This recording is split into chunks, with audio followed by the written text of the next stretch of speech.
ka plasur festa në kampin Berisha, se me sa duket ajatollahu të tyre, Saliut, Amerikanët ja kanë hequr statusin non grata. A ka në i të vërtet në këtë lajmë, apo është propaganda e radhës 2 lekshe, që prodhon në televizioni syri i Shkëlzenit. Unë besoj do me thënë që kemi të bëjmë një propagandë 2 lekshe, sepse Amerikanët, edhe si kur duan, nuk e heqin do të shkollaj një status non grata. Do me thënë, për të kuptuar, a mund të hiqet apo jo një status non grata dhe një politikanit saktuar, në rreth parë duhet kuptojmë se çfarë do të thotë në vetvete statusi non grata. Do të thënë, nëse mendojmë që Amerikanët shpallin dikon non grata sepse nuk duan që ky person të vinë në Amerikë, ne mendojmë gabim. Në një rast të tillë, nëse Amerikanët për shembull nuk do të donin që Sali Berisha dhe familjarët e tij të shkelin tokën amerikane, nuk kishim se nxirrnin sekretarin e shtetit, i cili është numri 2 i pushtetit mbas presidentit në Amerikë, që të shpallte non grata Sali Berishën dhe familjarët e tij për korrupsion madhor, për pengim të drejtësisë dhe demokracisë. Por do të mjaftonte një zyrtar i thjesht në ambasadën amerikane, që kur Sali Berisha apo familjarët e tij të kërkonin vizë amerikane, ti jepte atë vulën, refused, ju zotëri nuk shkoni dot në Amerikë.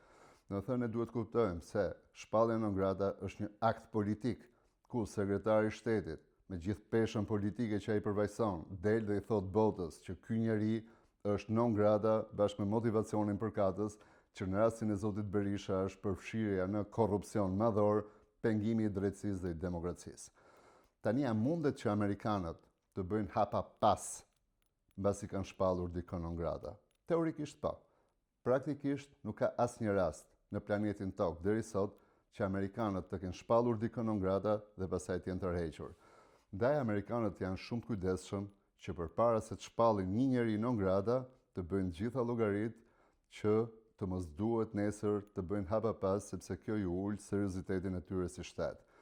Në propaganda pranë Sali Berishës dhe televizionet e korruptuara në Shqipëri merrnin shembullin e kryeministit të Indis, Modi, i cili ka pasur, është e vërtet kjo, ka pasur marrëdhënie të ftohta me amerikanët dhe pastaj marrëdhëniet u ngrohen, domethënë le të themi amerikanët e rehabilituan, mirë po harrojnë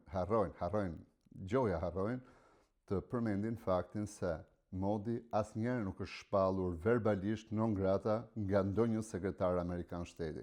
Domethënë amerikanët nuk kanë shkuar deri në hapin e fundit dhe janë tërhequr. Tani për zotin Berisha, unë besoj se kjo administratë, edhe sikur të donte, nuk ja heq dot statusin non grata, sepse kjo do të ishte shumë problematike në disa pikpamje. Për shembull, nëse amerikanët do të heqin statusin non grata Sali Berishës, atëherë ata duhet ndalojnë mbështetjen për SPAK-un. Pse? Sepse Sali Berisha sot është në gjyq, po gjykohet. Megjithëse mediat e korruptuara në Shqipëri nuk para japin si lajm, domethënë mbulojnë shumë pak si lajm, Sali Berisha sot po gjykohet për korrupsion në gjykatën kundër krimit të organizuar dhe korrupsionit në Tiranë. Domethënë, i bie që nëse amerikanët dalin dhe na thon tani që Sali Berisha në fakt është burr i mirë, nuk është njeri i korruptuar, i bie që kjo drejtësi e re e mbështetur prej tyre, po bën një proces politik kundra këtij njeriu të pafajshëm, këtij njeriu i cili nuk qen ka i korruptuar. Domethënë kjo është arsyeja e parë. Arsyeja e dytë janë vetë agjencitë amerikane. Domethënë, kur është ndërtuar dosja e zotit Berisha, e ka ndërtuar agjencitë inteligjente amerikane. Nuk mund dalin sekretar shtetit tani të thotë jo, ky është burr i mirë dhe ju e kishit gabim. Domethënë, kjo do të ishte problematike në vetë besueshmërinë e shtetit amerikan dhe në vetë seriozitetin e shtetit amerikan. Për këtë administratë pikërisht do të ishte akoma dhe më problematike një tërheqje nga statusi non grata i Sali Berishës, sepse vërtet ne kemi parë që Sali Berishën e shpalli non grata ish sekretari i shtetit Antony Blinken.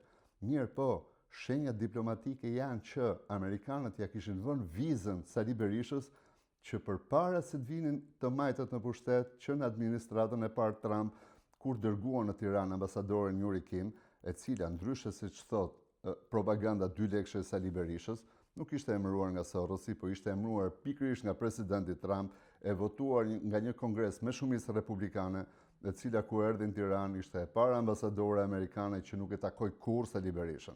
Na kujtohet se si bënin ambasadorët amerikanë deri në atë kohë kur takonin formalisht kryetarin detyrë të Partisë Demokratike Lulzim Bashën, pastaj kalonin nga zyra e Sali Berishës, sepse dinin kush i kishte levat e pushtetit në Partinë Demokratike. Ndërkohë që me Yuri Kim Sali Berisha nuk takohet më, domethënë ata ja kanë hequr emrin nga defteri.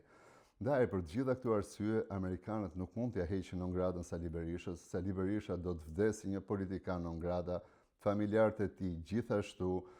Duhet kemi parasysh se shpallja non grata, ky akt i fort politik amerikan, i e vret një politikan, e ekzekuton. Pse? Sepse amerikanët shpallin non grata, në mënyrë të heshtur alinjohen evropianët dhe ne po të vëmë re. Sali Berisha, që mbasi shpallur non grata nga Departamenti Amerikan i Shtetit, nuk e takon pothuaj askush në Europë. Partia e tij, Partia Berisha, është sot më izoluar se Talibanët. Talibanët është fakt ky, kanë më shumë kontakte ndërkombëtare se sa Partia Berisha, se është pak fyerje për inteligjencën ta quash Partia Demokratike. Kështu që Sali Berisha do të vazhdojë të bëjë detyrën e tij, atë të plakut mere që bllokon jetën politike në Shqipëri dhe i garanton pushtetin e Edi Ramës, duke shitur interesin e demokratëve, sepse ka 5 budallënj që i shkojnë brapa akoma, sepse ka fuqi të vërë emra deputetash në listë, sepse mundi ta gazbardhizoj Partinë Demokratike, dhe ajo partia ashtu do të jetë. Sot do të kenë Ajatollah Saliun, nesër do të kenë Ajatollah Shkërzenin, por në të dyja rastet non grata në Shtetet e Bashkuara të Amerikës. Kjo vizitë që Sali Berisha mund të bëjë në Amerikë është një vizitë humanitare, nuk ka asnjë lidhje me politikën, nuk është një akt politik. Ky njeri do vazhdojë të jetë non grata dhe do vdesë non grata. Pasardhësi i tij në Partinë Demokratike do të jetë non grata dhe do vdesë non grata, derisa të vdesë kjo parti politike, e cila po mban peng jetën politike në Shqipëri. Pse? Se Sali Berisha nuk do që Shkëlzeni dhe Argita të shkojnë në burg. Ju përshëndes.